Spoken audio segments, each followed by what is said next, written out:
البدع والأهواء، أهل البدع العقائدية وأهل البدع السياسية. نقول بيننا وبينكم السلف، بيننا وبينكم الكتب، كان أحد يقول البدع بيننا وبينكم. الحمد لله رب العالمين، والصلاة والسلام على المبعوث رحمة للعالمين وعلى آله وأصحابه ومن تبعهم بإحسان إلى يوم الدين. أما بعد، Ikhwanil kiram rahimani wa rahimakumullah. Pada pertemuan kemarin kita telah membahas tentang firqah di antara firqah-firqah yang paling sesat yang mengaku Islam, padahal mereka telah keluar dari lingkaran Islam. Apa saja? Indak ya Faisal. Batiniyah. Apa keyakinan batiniyah?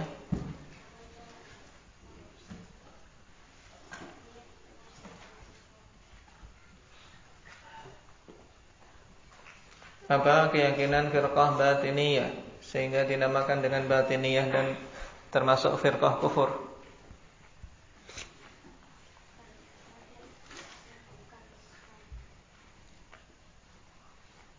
Pahami kemudian terangkan. Jangan sekedar dihafal. Nah, indak ya Alif.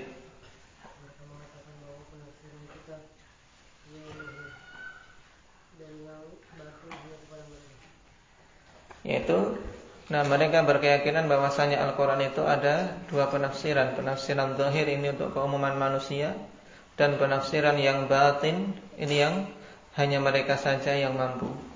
Jadi mereka punya penafsiran batin untuk Al-Quran, dan ini kufur. Menunjukkan bahwasanya Rasul SAW menyembunyikan tafsir Al-Quran secara keseluruhan, karena yang diajarkan kepada kita hanyalah apa? Tafsir yang zahir.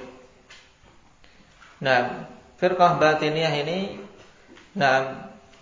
asalnya dari firqah apa? Indaga Hanafi, atau sempalan dari firqah apa?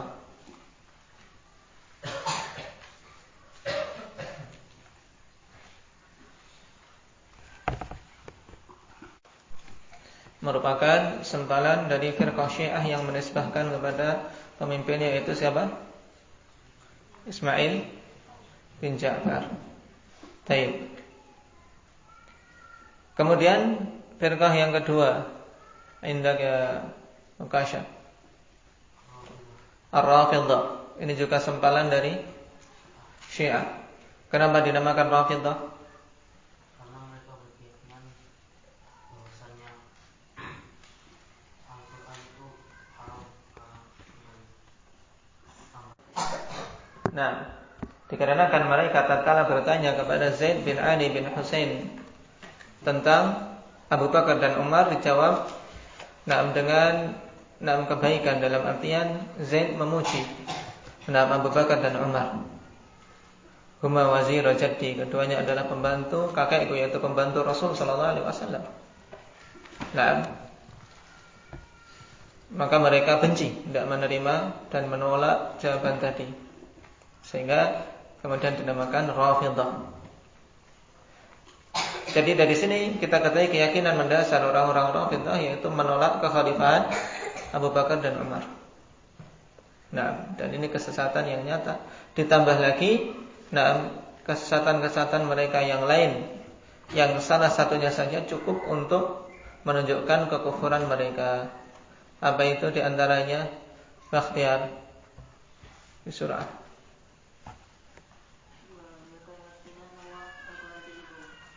Berkeyakinan bahwasanya Al-Quran yang ada pada kita itu naqis, kurang, dan telah diubah-ubah. Mereka punya mushaf yang sempurna. Yang lainnya, Indah Muhammad Palimbang di surah. Mereka mengkafirkan mayoritas para sahabat, kecuali sedikit saja. Dan yang lainnya. Firqah yang ketiga, indak ya Maulana, Jahmiyah. Nah, firqah Jahmiyah ini nisbah kepada siapa? Sofwan bin Jaham. Terbalik. Jahm bin Sofwan. Nah, baik. Nisbah kepada pemimpin mereka itu Jahm bin Sofwan. Nah, di antara keyakinan sesat mereka apa? Dalam asma wa sifat? Tidak mengimani sifat dan nama Allah. Nah, tidak beriman terhadap nama dan sifat-sifat Allah Subhanahu wa taala secara keseluruhan. Baik, keyakinan mereka dalam bab iman indak Rifki. Nah, mereka meyakini iman hanya sekedar tahu. Kalau sudah tahu namanya mukmin. Berarti kalau demikian ya iblis berarti beriman menurut orang-orang Jahmiyah, dan ini kekufuran yang jelas. Keyakinan mereka dalam masalah takdir apa? Mereka meyakini tidak adanya takdir. Nah, mereka tidak berkeyakinan tentang adanya takdir. Nah, sehingga para ulama pun menetapkan kekufuran Jahmiyah ini. Kemudian yang keempat apa? Indak Nafi'. Orang-orang sufi yang hulu. Nah, orang-orang sufi yang hulu, yang melampaui batas. Nah, apalagi kalau sampai berkeyakinan wahdatul wujud, yaitu manunggaling kawula Gusti. Nah, bersatunya antara hamba dan Allah Subhanahu wa taala. Ini kekufuran yang jelas. Yarhamukallah. Nah, kita masuk pada poin berikutnya. Ma hiya demokratiyah? Apa itu demokrasi? Pembahasan ini alhamdulillah termasuk pembahasan mu'asirin, yaitu pembahasan yang muncul belakangan dalam kitab-kitab akidah. Nah, kenapa dimunculkan? Karena memang dampak dari demokrasi ini begitu fatal, dan keyakinan kaum muslimin terhadapnya banyak yang keliru. Oleh karena itulah butuh seorang muslim mempelajarinya apa sebenarnya demokrasi itu, dan bagaimana hukum di dalam Islam. Nah, baik. Dikatakan di sini mahiyat demokratiyah, apa itu demokrasi? Wal jawab hukmu sya'bi nafsahu bi nafsi. Yang dimaksud dari demokrasi adalah penetapan hukum.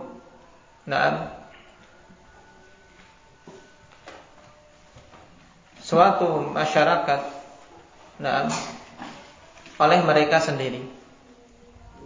Jadi suatu masyarakat, suatu komunitas menetapkan hukum untuk mereka sendiri, dari mereka sendiri.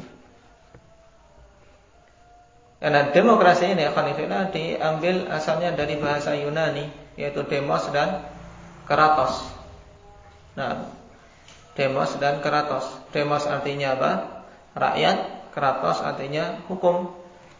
Jadi demokrasi yang mudahnya adalah hukum rakyat itu sendiri. Nah, oleh karena itulah dalam demokrasi yang memiliki kekuasaan adalah apa? Rakyat secara teoritis. Nah, kenapa? Karena rakyat atau masyarakat itu mereka punya hak untuk menentukan hukum bagi mereka sendiri. Apabila mereka berkeinginan untuk menetapkan ini halal, sepakat atau voting itu halal, ya halal. Ketika mereka menetapkan ini tidak boleh, kemudian voting dan didapati mayoritas mengatakan tidak boleh, ya tidak boleh. Ini makna demokrasi, ya Pak.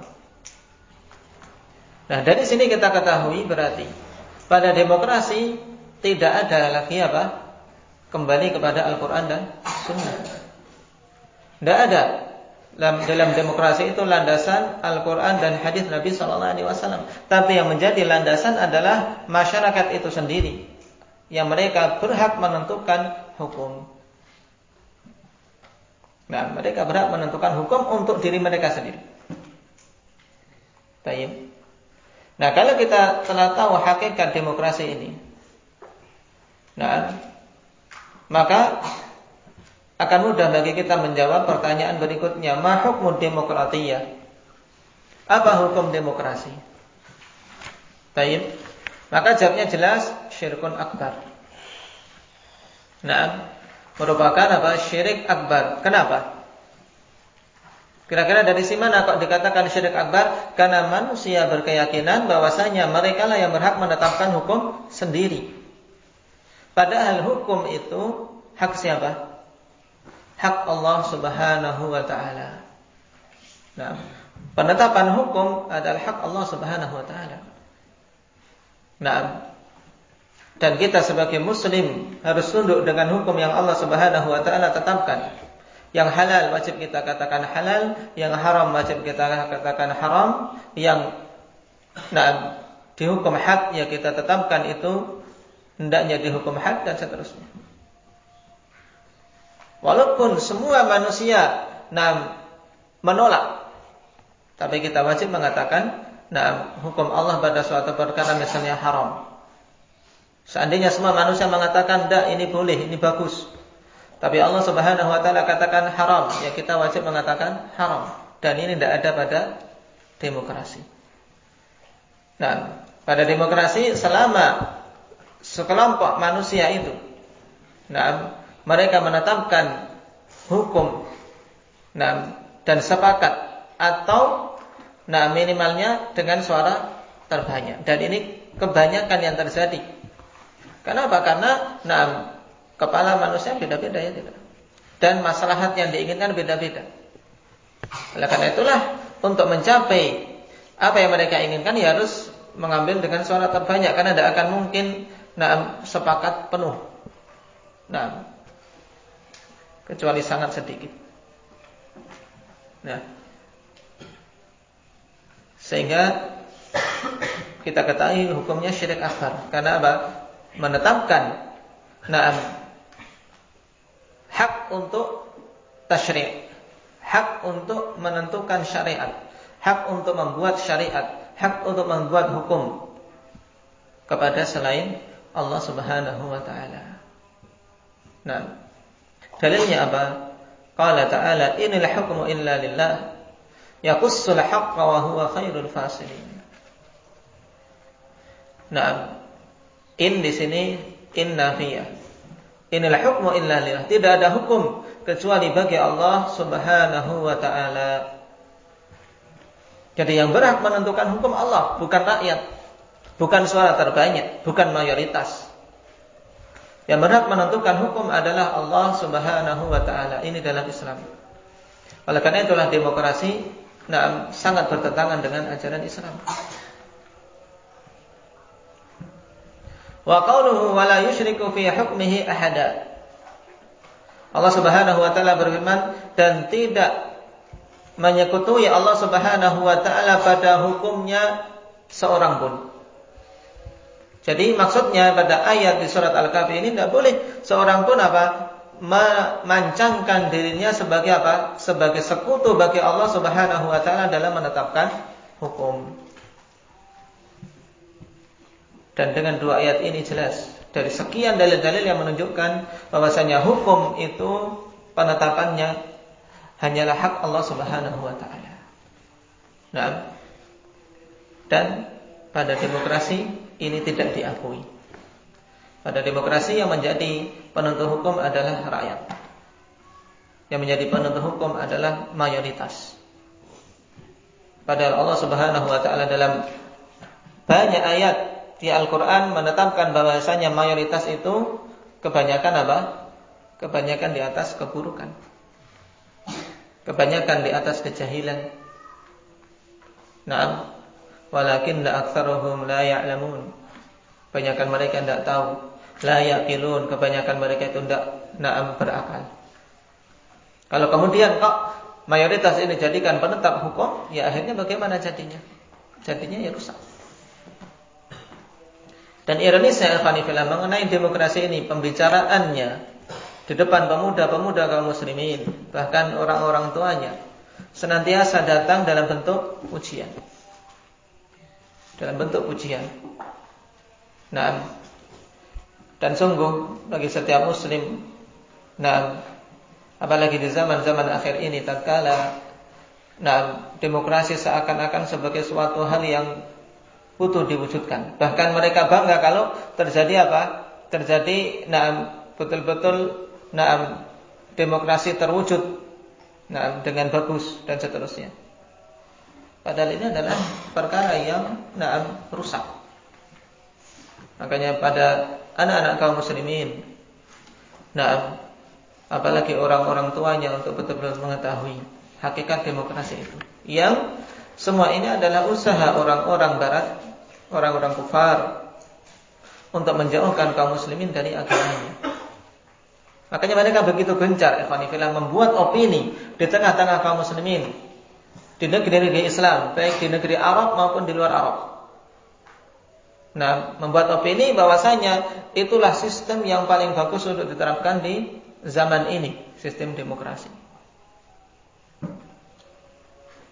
Kenapa? Karena dalam demokrasi ikhwanifillah tidak akan ada lagi ingkarul munkar. Karena semuanya bebas. Dan arahnya nanti untuk apa? Untuk ke liberal. Nah, dalam demokrasi, ada hurriyatul adyan, bebas untuk memilih agama, kan negara demokrasi. Sehingga apa? Sehingga terbatalkan hukum-hukum apa? Kemurtadan. Tidak akan berlaku di sini hukum Islam tentang masalah murtad. Orang masuk Islam silahkan, keluar dari Islam monggo-monggo. Ini negara demokrasi. Kenapa mencela? Kenapa? Tidak boleh dalam negara demokrasi menurut mereka. Padahal Islam telah menegaskan man baddala dinahu faqtuluh. Siapa saja yang mengubah agamanya bunuh. Tapi dalam negara demokrasi tidak. Yang namanya murtad boleh-boleh saja. Nah, dari sini ikhwanifillah mereka ingin masuk ke negeri-negeri Islam dengan apa? Misionaris mereka demi apa? Menyebarkan agama-agama kekufuran. Dengan apa? Dengan tameng demokrasi. Sehingga tidak kelihatan buruk, ya tidak. Nah, pada demokrasi ada hurriyatul fikr, kebebasan untuk berpikir. Dalam artian bebas. Nah, masing-masing berimajinasi tentang apa yang mau ditetapkan.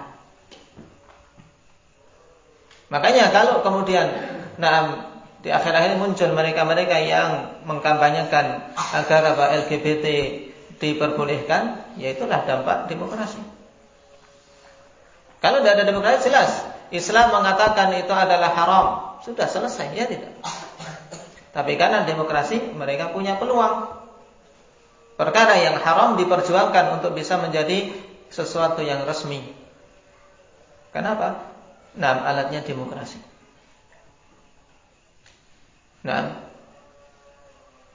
Dan semua hal yang merupakan anakan-anakan dari demokrasi ini batil.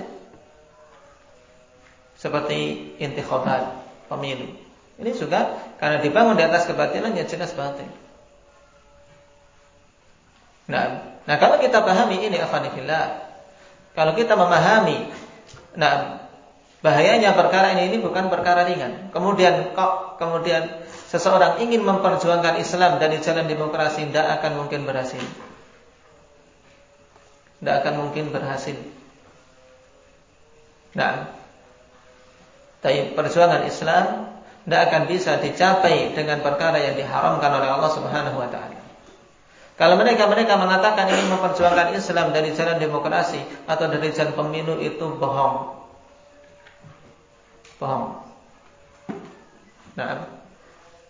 Kemungkinannya dia seorang yang menipu kaum muslimin padahal dia sendirinya ingin kekuasaan, atau dia jahil.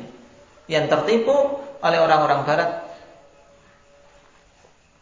Kalau kita perhatikan sejarah mereka-mereka yang terjun dalam demokrasi ikhwanifillah, FIS di negeri Jazair, mereka menang dengan kemenangan yang sangat telak.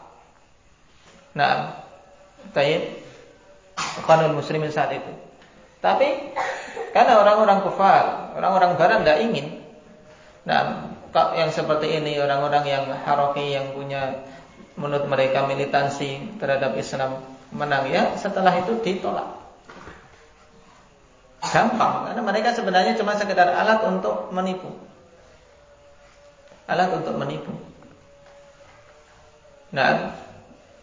Makanya tidak ada jalan bagi kaum muslimin untuk memperjuangkan agamanya kecuali dengan kembali kepada agama itu sendiri.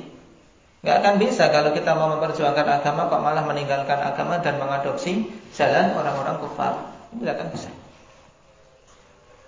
Walaupun jalannya panjang, Hanifillah, mulai dari dasar, menjelaskan akidah yang benar di diri anak-anak kaum muslimin, terus dari pribadi masing-masing muslim, dari keluarganya.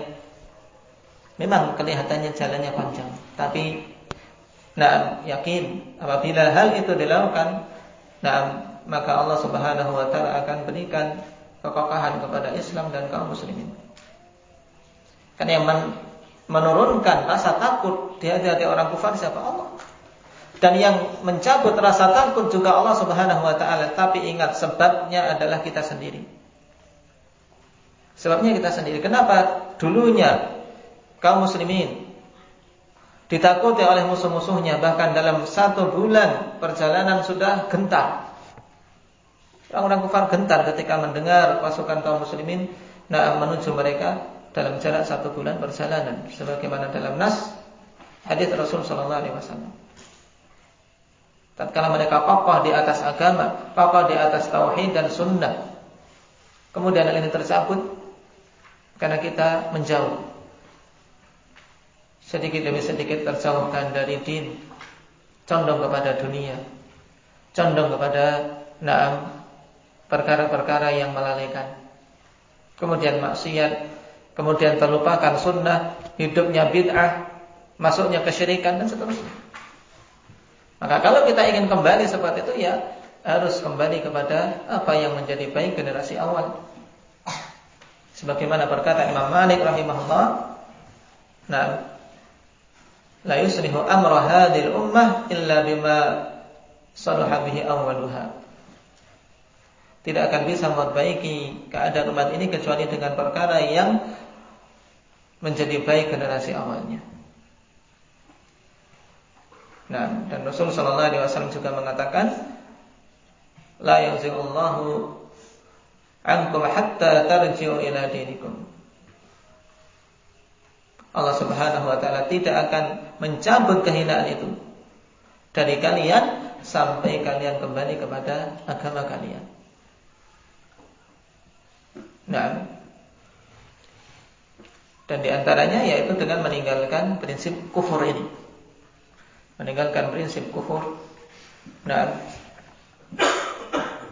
sebagai bentuk usaha untuk bara'ah, berlepas diri dari apa? Dari kekufuran dan kesyirikan. Nasallallahu al-afiyata wassalam. Adapun kerusakan demokrasi banyak, para ulama telah menjelaskan tentang kebatilannya dalam kitab khusus. Cuma di sini isyarat untuk kita ketahui.